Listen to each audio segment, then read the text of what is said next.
আসসালামু আলাইকুম বন্ধুরা, কেমন আছেন সবাই? আশা করি সবাই ভালো আছেন।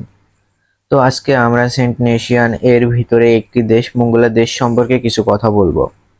মূলত এই দেশটি হচ্ছে আপনার চায়নার পাশে একটি কান্ট্রি।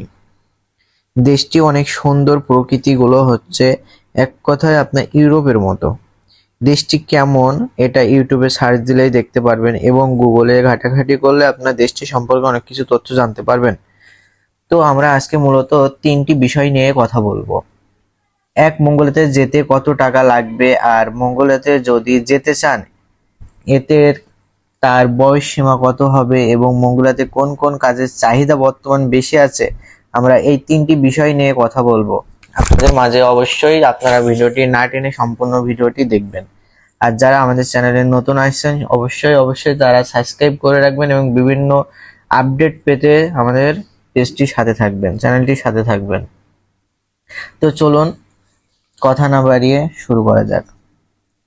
তো প্রথমত আমাদের বয়স সীমা নিয়ে কথা বলি। 2022 থেকে 2025 সালের ভিতর যদি ঢুকতে চান তাহলে আপনার পাসপোর্টে মূলত আপনার বয়স সীমাও হতে হবে কমপক্ষে 19 বছর। 18 বছর হলে কিন্তু হবে না, আপনাকে সর্বোচ্চ 19 বছর হতে হবে। আপনি এইভাবে দেশে আবেদন করতে পারবেন, এবং 19 বছর থেকে 45 বছর পর্যন্ত ওখানে থাকতে পারবেন। এখন আসি এই মঙ্গোলিয়া দেশটি কোন কোন কাজের চাহিদা বেশি। আর এখন যদি আপনি এই দেশটিতে ঢুকতে চান, প্রথমত কোন কাজটি পাবেন সেটা হচ্ছে গার্মেন্টস সেক্টরে আর বিল্ডিং কনস্ট্রাকশনে। এই দুইটা কাজের চাহিদা বর্তমানে অনেক বেশি।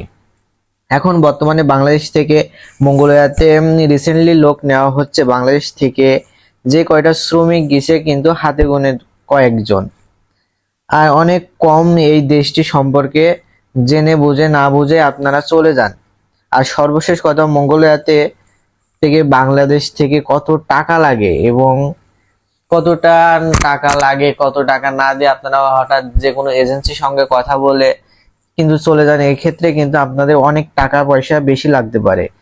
এই জন্য আপনাদের মূলত বিষয় যে এখানে যেতে হলে কত টাকা লাগতে পারে, এই বিষয় নিয়ে আমরা আজকে কথা বলবো। হঠাৎ আপনি এই দেশ থেকে একটি এজেন্সিকে টাকা পয়সা দিচ্ছেন কিন্তু না জেনে বেশি টাকা পয়সা দিচ্ছেন, সেই ক্ষেত্রে সবকিছু যাচাই বাছাই করে কিন্তু টাকা পয়সা দেবেন। তো আমি এখন মেন করে বলছি, মঙ্গোলিয়াতে যেতে 2025 সালে এখন বর্তমান 3 লক্ষ থেকে 4 লক্ষ টাকা লাগতে পারে। সেক্ষেত্রে যদি আপনার মঙ্গোলিয়াতে কোনো লোক থাকে, বা আপনার কোনো এজেন্সির সঙ্গে কথা বলেন, বা আপনার গ্রাম অঞ্চলে যদি দালাল থাকে, সেক্ষেত্রে কিন্তু বেশি লাগবে। আর যাদের লোক আছে সেক্ষেত্রে কিন্তু টাকা পয়সা কমও লাগতে পারে। আর এজেন্সি এক এক এজেন্সিতে এক এক রকম, আপনার 3 লাখও হতে পারে, 4 লাখও হতে পারে, 4,20,000 লাগতে পারে। সেক্ষেত্রে আপনারা একটু যাচাই বাছাই করে টাকা পয়সা দিবেন। এদেশে কিন্তু আপনারা ওয়ার্ক পারমিট ভিসা ছাড়া যাবেন না। যদি দেশটি ঘোরার উদ্দেশ্যে যান তাহলে আপনারা ট্যুরিস্ট ভিসা দিয়ে যাবেন। ট্যুরিস্ট ভিসা দিয়ে আপনারা কাজ করতে পারবেন না কিন্তু। আর ট্যুরিস্ট ভিসা থেকে আপনার ওয়ার্ক পারমিট ও কনভার্ট করতে পারবে না। যদি এইভাবে যেতে চান তাহলে আপনি সেখান যেয়ে ধরা খাবেন। এই জন্য যারা যাবেন ওয়ার্ক পারমিট ভিসা নিয়ে বাংলাদেশ থেকে বিয়ে মেনটি পারমিট ক্লিয়ার করে বাংলাদেশ থেকে টিকিট নিয়ে আপনারা মঙ্গোলিয়াতে যাবেন। সেক্ষেত্রে আপনারা কোনো ট্যুরিস্ট ভিসা নিয়ে মঙ্গোলিয়াতে যাবেন না। এখানে আমাদের ভিডিওটি শেষ করছি, এবং আমাদের চ্যানেলে যারা নতুন আছেন অবশ্যই সাবস্ক্রাইব দিয়ে আমাদের পাশে থাকবেন। আল্লাহ হাফেজ।